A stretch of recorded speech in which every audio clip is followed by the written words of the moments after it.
우리가 하나님에 대한 생각을 할 때 하나님에 대한 속성을 우리는 공의와 사랑이라고 이야기하는데, 우리는 그 두 가지가 너무 거리가 간극이 멀어서요, 아주 다른 속성이기 때문에 우리는 하나님에 대한 오해를 하기가 쉽습니다. 그래서 우리가 하나님에 대해 생각해 볼 때 과연 하나님의 심판과 하나님의 은혜가 공존할 수 있을까? 다음 화면 주시죠. 그래서 함께 이 두 가지를 동시에 볼 수 있느냐라고 하는 것이죠. 하나님의 심판과 은혜가 동시에 선포되는 대표적인 성경이 이사야서입니다. 그리고 저희가 오늘 보고자 하는 28장이 아주 그에 대한 대표적인 장이고요. 그래서 오늘 28장 전체를 조망하면서 우리가 이 부분에 대해서 묵상하기를 원합니다.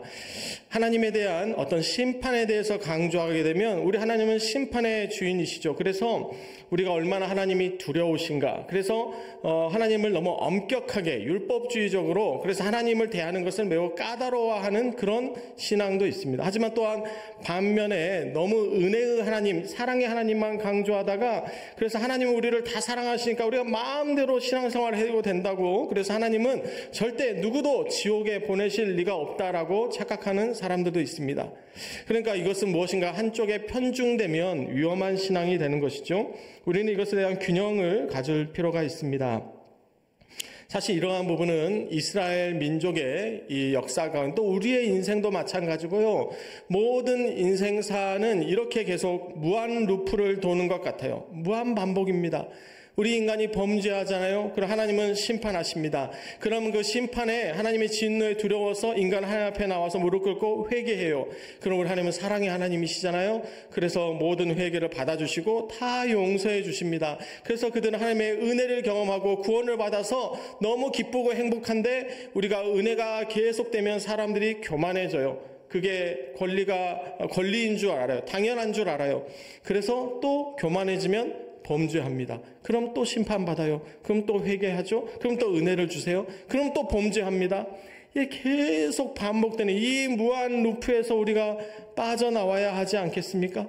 여러분, 이 중에 무엇을 지금 보고 계십니까? 여러분 지금 어떠한 단계에 이르고 계십니까? 우리는 이 모습이 하나님이 심판의 주로서, 왜냐하면 한 분 하나님께서 심판도 하시고 용서도 하시니까요. 하나님이 삼위일체시지만 그분 한 분이셔서 뭐 두 분, 세 분, 네 분이 있어서 그리스 로마 신화나 인간적인 형이하학적인 생각에서는 신을 수로 나눠서, 그래서 심판의 신은 따로 있고 염라대왕은 따로 있고 또 용서하는 어떤 신은 따로 있고 비너스는 따로 있고 이렇게 다 신을 나누는 것이지만, 우리 하나님은 한 분이셔서 동일한 한 분께서 심판도 하시고 용서도 하시니까 어찌 그분 앞에, 그 나를 혼낸 분 앞에 또 용서도 받고 사랑도 받았다가 또 진노도 받았다가 헷갈리는 거죠.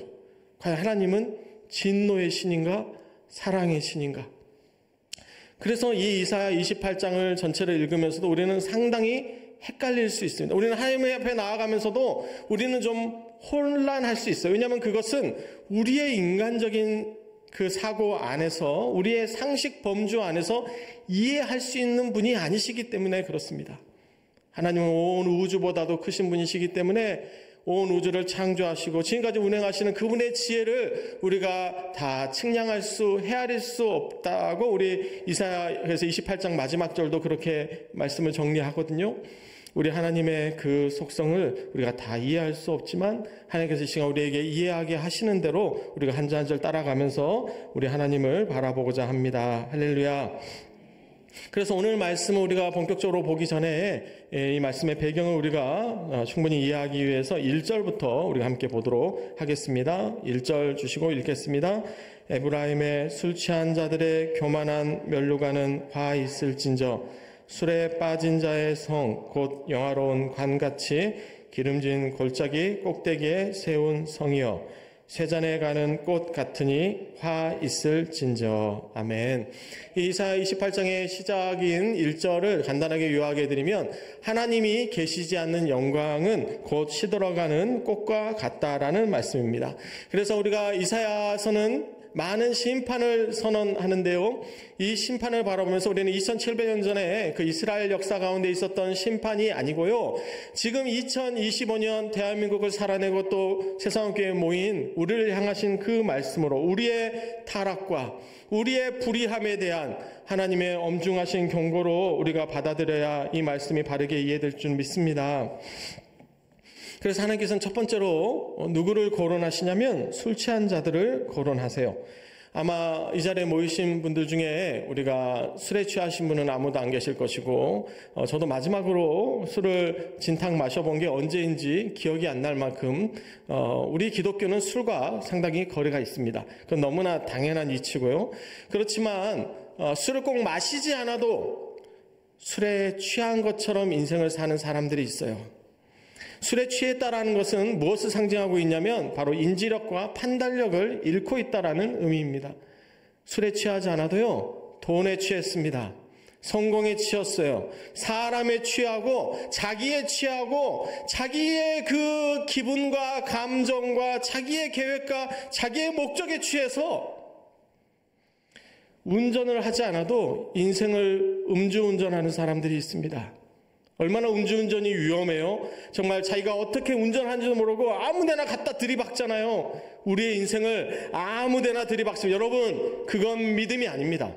무책임한 인생은 믿음이 아니에요. 어떤 분은 자기의 인생을 하나님 앞에 거룩하게 올려드리지도 않고 자기 마음대로 이리저리 처박으면서 인생이 구석지에 낭떠러지에 처박혔을 때 하나님께서 나를 시험하신대. 아니요, 하나님은 아무도 시험하지 않으십니다. 그건 하나님의 시험이 아니에요. 우리가 자초한 우리의 잘못이고 우리는 회개해야 합니다. 우리가 술에 취한 것처럼 인지력을 잃어버렸어요.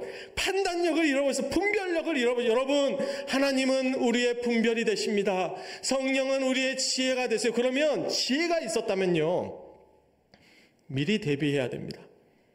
사고 나서 어쩌저쩌 하는 것이 아니라 여러분, 하나님께서는 우리를 향하신 아름다운 예정을 두고 계십니다.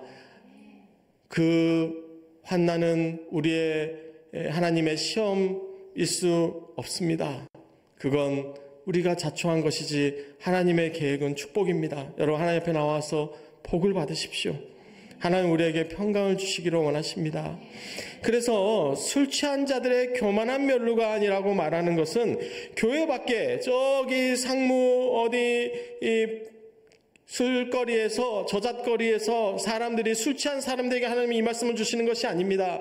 지금 당신들의 선민 이스라엘 백성들, 특히 오늘 본문의 핵심 우리 앞에 27장도 쭉 읽어오면 바로 제사장들과 거짓 선지자들을 향한, 종교인들을 향한 엄중한 경고라는 것을 봤을 때 이 술 취했다라는 표현은 비유적인 메타포와 같은 표현이지 이것은 직접적인 문자적인 표현이 아닙니다. 여러분, 무엇에 취하셨습니까?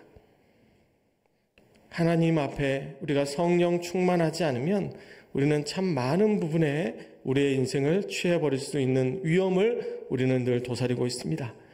우리는 일에 취할 수도 있고요, 자신의 성공, 자신의 안전에, 자신의 능력에 취할 수도 있습니다. 우리는 우리의 경험에 취할 수도 있고요, 우리는 참 우리의 어떤 오만과 자만과 우리의 의로움에 취할 수도 있습니다. 자신의 기도에 취할 수도 있어요. 참 우리가 뭔가에 착각할 수 있는 상당히 많은 위험 요소가 우리의 인생 곳곳에, 교회 밖에만이 아니라 교회 안에도, 신앙생활 밖에만이 아니라 신앙생활 안에도 한국 교회가 얼마나 잘못된 신앙에 취했는지 우리가 그것을 되돌아봐야 합니다. 내 영혼이 얼마나 잘못된 율법에 취했는지 우리는 우리 자신을 되돌아볼 수 있어야 합니다. 오늘 하나님께서는 택하지 않는 백성들이 아니라 택한 백성들에게 이 엄중한 경고의 말씀을 주시는 줄 믿습니다. 그래서 이 교만에 대해서는요, 오늘 이 본문 1절만이 아니고 3절과 14절, 그리고 특별히 22절에서 이렇게 계속 반복적으로 강조하면서 말씀하시는데요. 22절을 제가 읽겠습니다. 그러므로 너희는 오만한 자가 되지 말라. 너희 결박이 단단해질까 하노라. 대저 온 땅을 멸망시키기로 작정하신 것을 내가 만군의 주 여호와께로부터 들었느니라. 아멘. 하나님께서 우리가 오만한 자가 되지 말기를 원하시는 의미는 우리의 결박이 단단해질 것이기 때문에 그렇습니다. 우리의 인생은 참 수많은 결박들이 있습니다. 왜냐하면 우리가 무엇인가를 책임져야 할 때 우리의 삶의 모든 상황이 사실 결박일 때가 있어요. 우리가 결혼하면 결박당하잖아요. 우리 서로에게. 가족은 결박입니다. 우리는 우리 자녀에게 결박, 우리가 회사에 출근하게 되고 우리 월급을 받으면 우리는 그 회사에 충성되도록 결박되어 있습니다. 그 의미는 나쁜 결박만 있는 게 아니라 좋은 결박도 있어요. 여러분, 지금 주일날 오전에 다 이 교회에 나오셨잖아요. 우리는 하나님께 결박된 존재입니다. 우리는 다른 곳으로 갈 수 없고 가고 싶지 않아요. 우리는 하나님께만 순종하고 싶고 하나님께 묶여 있고 싶죠. 그러니까 결박은 좋은 결박도 있고요. 그런데 나쁜 결박이 되는데 그것은 우리의 욕심으로, 우리의 망상으로, 우리의 착각으로, 그래서 우리가 세상 가운데 나쁜 결박이 단단해지는 이유가 뭡니까? 너희는 오만한 자가 되지 말라. 너희 결박이 단단해질까 하노라. 우리의 삶에 결박이 있습니까? 내가 답답한 마음이 있습니까? 내가 짓눌려 있습니까? 내가 자유하지 못한 요소들이 있습니까? 돌아보십시오. 내가 하나님 앞에 오만했습니다. 내가 하나님 앞에 오만하다는 것은 무슨 뜻이에요? 나의 지혜를 하나님의 지혜보다 앞장 세웠어요. 내 계획을 하나님의 계획보다 높이 생각했습니다. 내 능력을 하나님의 능력보다 더 앞세웠어요. 사실 앞세운 정도가 아니라 우리는 상당히 우리의 삶의 많은 부분에 하나님을 뒷전으로 생각합니다. 무슨 뒷방 영감처럼 하나님이 있는 것은 알고 있는데 거의 존재를 의식하지 않고 거의 하나님의 능력을 인정하지 않아요. 우리의 능력을 앞세우죠. 그 오만함을 하나님 앞에 내려놓아야 합니다. 이 세상이 하나님 앞에 자기의 재주를 자랑하고 있는 이 세상이 하나님 앞에 얼마나 오만한지 우리가 그 모든 오만함을 십자가 앞에 겸손하게 내려놔야 하는 줄 믿습니다. 그러한 세상에 대해서 오늘 본문 1절은 기름진 골짜기다라고 표현하고 있는데요. 실제로 북이스라엘의 수도였던 에브라임 그 사마리아 성은 지금 우리 서울의 강남 또는 미국 뉴욕의 맨하튼 같은 그런 지역이 그럴 것처럼 아주 어서 보십시오. 정말 고층 빛 등에 빛과 번쩍하죠. 뭔가 기름을 발라놓은 것처럼 고급 차들의 명품 옷을 입은 사람들이 그 건물 그 거리를 화려하게 수놓고 있습니다. 그렇지만 하나님께서는 이렇게 말씀하십니다. 그 기름진 골짜기 꼭대기에 세운 성이여 쇠잔에 가는 꽃 같으니 화 있을진저. 아멘. 그 번영은 결코 오래가지 않습니다. 여러분, 그 세상의 화려함, 그 번영을 부러워하지 마십시오. 그걸 추구하시는 것이 우리의 인생이 하나님의 소명에 이뤄가다 보면 하나님께서 우리의 인생에 성공을 주십니다. 하나님 우리의 인생에 돈을 주세요. 왜냐하면 우리가 그걸 선하게 사용해서 하나님의 나라를 만들어가는데 분명히 그런 부분도 현실적으로 물질적으로 필요하니까요. 지금 제가 뭐 공중에 떠 있지 않지 않습니까? 제가 좀 공중부양하고 있나요? 우리는 다 이 땅에 발을 딛고 살아가고 있기 때문에 우리는 현실적인 조건들이 필요합니다. 제가 현실을 도외시하고 있는 것이 아니고요. 그렇지만 중요한 것은 무엇이 하나님이냐고 하는 것이, 여러분, 돈이 하나님입니까? 내 인생의 성공이 하나님입니까? 나의 안정과 나의 행복이 하나님이 돼서는 안 된다고 하는 것이죠. 그럼 그 모든 것은 다 수단이 돼야 됩니다. 우리가 수단과 목적을 전도해서는 안 되고 전치해서는 안 되는 것이죠. 그리고 맞바꿔서는 안 되는 것입니다. 그래서 그 모든 것을 하나님과 엿바꿔 먹듯이 바꿔 먹은 세상에 대해서 하나님께서는 쇠잔에 가는 꽃 같으니 화 있을진저라고 경고하고 계시는 것입니다. 그 나라는 어떻게 되는 것입니까? 2절 이하에 주께 있는 강하고 힘 있는 자가 쏟아지는 우박같이, 파괴하는 광풍같이, 큰물이 넘침같이 그 면류관을 땅에 던져버리신다라고 경고하시면서 3절입니다. 에브라임의 술 취한 자들의 교만한 면류관이 발에 밟힐 것이라. 아멘.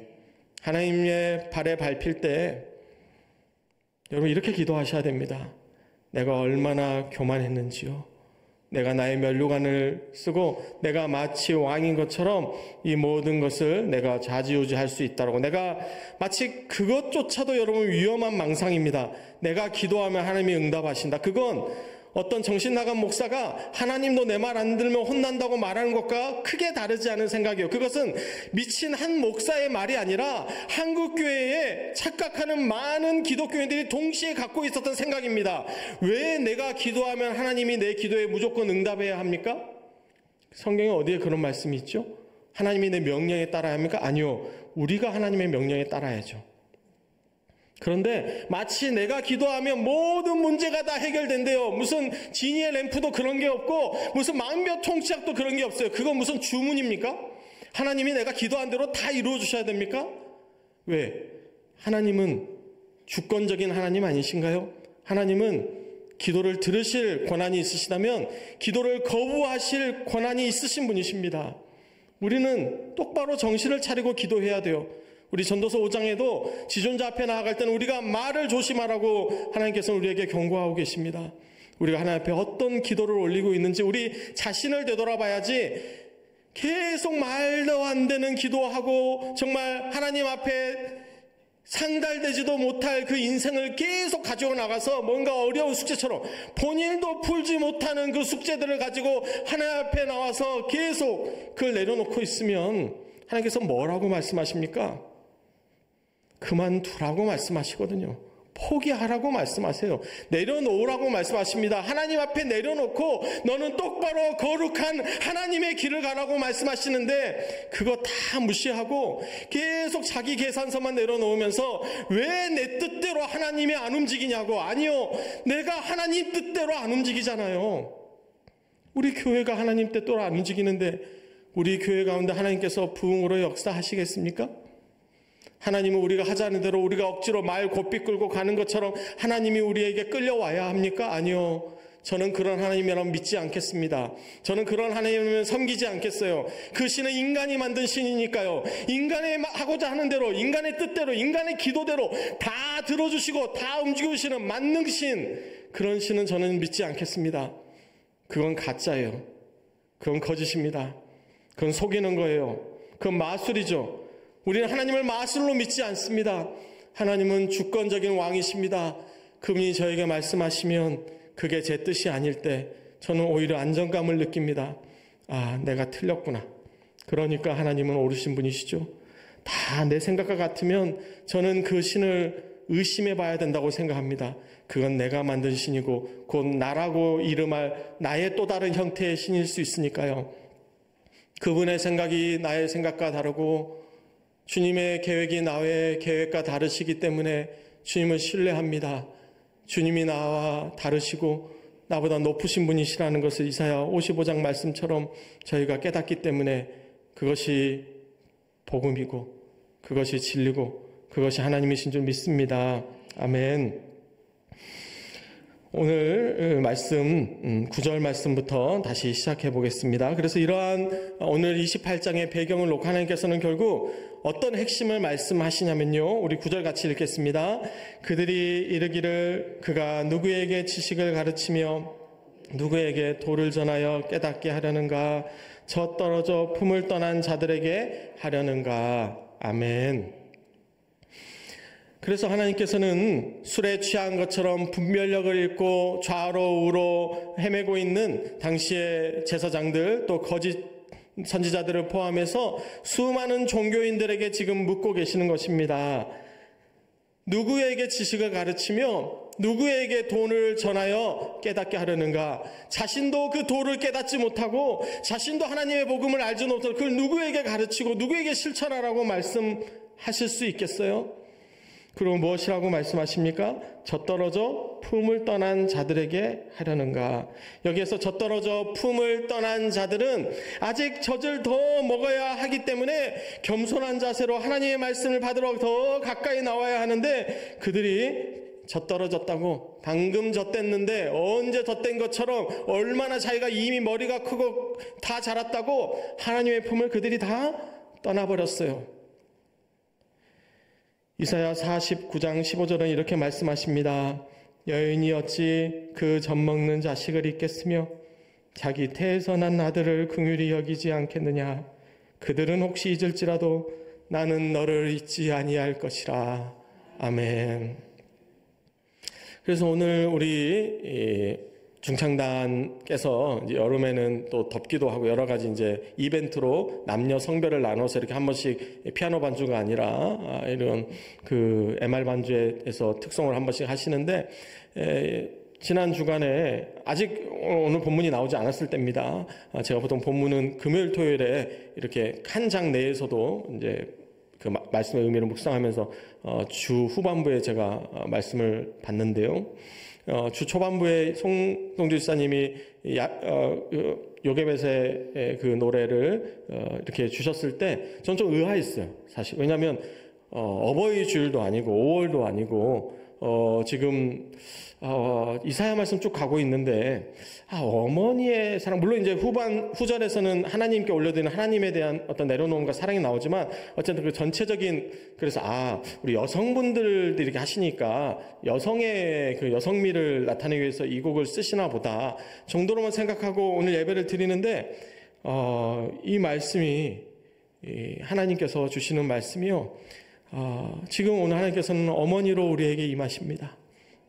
제가 지난 어버이 주일 그 기간에 설교를 드리면서 하나님의 모성애라고 하는, 이게 상당히 도전적인 표현이거든요. 신학적으로는 조금은 위험할 수 있는 그런 표현이지만, 제가 우리 하나님은 성별을 가지신 분은 아니에요. 우리 예수님은 남자로 이 땅 가운데 성육신 하셨을 때는 남자로 오신 것은 많지만 형상을 따라 남자만 지으신 것이 아닙니다. 남자와 여자도 다 하나님의 형상을 따라 지은, 하나님의 형상은 남성도 여성도 있는 것이죠. 하나님은 성별에 제한되실 수 있는 분이 아니십니다. 그분은 무제한의 하나님이시기 때문에 그분에게는 성별의 그 제한과 기준이 없어요. 그래서 하나님을 여성이라고 말하는 것 자체가 당연히 위험한 말이지만, 하나님이 꼭 남성이라고 단정짓는 것도 매우 위험한 발상일 수 있습니다. 그렇기 때문에 하나님은 모든 것이 되시는 분이시기 때문에 하나님의 모성이라는 표현도 전혀 못 쓸 표현은 아니라는 것이죠. 왜냐하면 어머니의 모성도 하나님의 형상을 따라 하나님께로 부여받은 사랑이기 때문에 하나님은 그 모든 사랑의 본체가 되셔서 모성마저도 하나님의 사랑에 내재된 사랑입니다. 그래서 그분의 사랑 안에는 당연히 하위 사랑으로 모성애가 존재하는 것이죠. 그래서 우리가 하나님을 어머니로 묵상하면서 하나님을 묵상할 수 있는 것은 틀린 사고가 아닙니다. 근데 그런 부분을 이단에서 이상하게 사용하니까 그런 표현들에 대해서 제가 많이 신중해질 수밖에 없어요. 여러분, 그 세상에 속지 마십시오. 그 세상은 우리를 사망으로 끌고 가고 있습니다. 거기에 끝에는 수월, 지옥불이 기다리고 있어요. 여러분, 넓은 길로 가지 마십시오. 그 길로 가는 사람은 많습니다. 그렇지만 그 길의 끝에는 반드시 땅을 치고 후회하며 울며 이를 갈미 있을 거라고 우리 주님께서 경고하실 때, 여러분, 거짓을 피난처로 삼지 마십시오. 거기가 편하죠. 거짓 안에 숨어 있으면 편합니다. 피난처 같이 보여요. 하지만 여러분, 주님만이 우리의 피난처가 되십니다. 우리는 십자가 앞에 그래서 무릎 꿇어야 합니다. 우리는 복음 앞에 올바로 돌아서야 하는 것이죠. 그러므로 주 여호와께서 이같이 이르시되, 보라, 내가 한 돌을 시온에 두어 기초를 삼았노니 곧 시험한 돌이요 귀하고 견고한 기초돌이라. 그것을 믿는 이는 다급하게 되지 아니하리로다. 아멘. 우리 주님께서 그래서 우리에게 귀한 기초돌을 주시는데요, 그 돌이 시험한 돌이라는 의미는 모든 시험을 견디어서 신뢰할 수 있는 그 견고한 돌이라는 의미입니다. 그래서 어떠한 시험과 시련과 심판에서도 이 돌을 흔들어 놓을 수 없다는 것이죠. 우리 예수 그리스도께서, 우리 주님이 그런 분이시죠. 그분은 모든 시험과 고난과 환난과 핍박을 그분의 일생 가운데, 또 특별히 십자가 환난 가운데 그분은 음부에까지 내려가셔서 시험 당하셨습니다. 마귀에게 시험 당하셨어요. 그래서 그분은 시험을 이기셨기 때문에 지금 이 시대에도 시험 당하는 우리를 도우실 수 있는 분이십니다. 여러분, 사람에게 도움을 구하지 마십시오. 그들은 우리를 돕는 척은 하고 있지만 실제로 우리를 구원할 수 없는, 우리를 도울 능력이 없는 대상들입니다. 세상에게 의지하지 마십시오. 그 세상은 우리를 도울 수 없습니다. 도우는 척은 하고 있죠. 그때는 도움을 받는 것 같은 착각을, 그런 기분을 느낄 수 있습니다. 그렇지만 정확히 우리는 그 기분을 상실하고 나면 그것이 페이크였다는 것을, 그것이 허위였다는 것을, 그것이 가짜였다는 것을 우리는 곧 이내 발견하게 될 것입니다. 여러분, 하나님 앞에 나오십시오. 하나님만이 우리를 구원하실 수 있습니다. 우리의 모든 기분 가운데, 우리의 모든 우울과 감정 가운데, 우리의 인생의 모든 고독 가운데, 우리의 모든 인생에 풀리지 않은 문제 가운데 여러분 그 기초돌이 예수 그리스도 되시는지를 반드시 되돌아보십시오. 그 돌이 반석 되시는, 영원한 반석 되시는 우리 예수 그리스도시면 우리의 인생은 흔들리지 않습니다. 안전합니다. 그렇지만 반대로 여러분, 모래 위에 쌓은 성처럼 나의 계획 위에, 세상 위에, 내가 의지하는 수많은 나의 조건, 나의 상황 위에 나의 성을 쌓은 그 집은 무너지는 것이 어쩌면 너무나 당연할지 모르죠. 주님께서는 우리에게 이와 같이 권면하십니다. 믿는 이는 다급하게 되지 아니하리로다. 아멘. 우리가 주님을 그래서 믿기 원합니다. 우리가 주님 더 잘 믿기 원합니다. 우리가 주님을 기다립니다. 주여 우리에게 찾아오셔서 우리가 주님 더 믿기 원하오니 믿음 부족한 것을 불쌍히 여기시고 믿음을 주시고 지혜를 주시옵소서. 지혜를 주시고 후히 주시고 꾸짖지 아니하신 이에게 우리가 구합니다. 그 마음으로 우리가 마지막 찬양 올려드리겠습니다.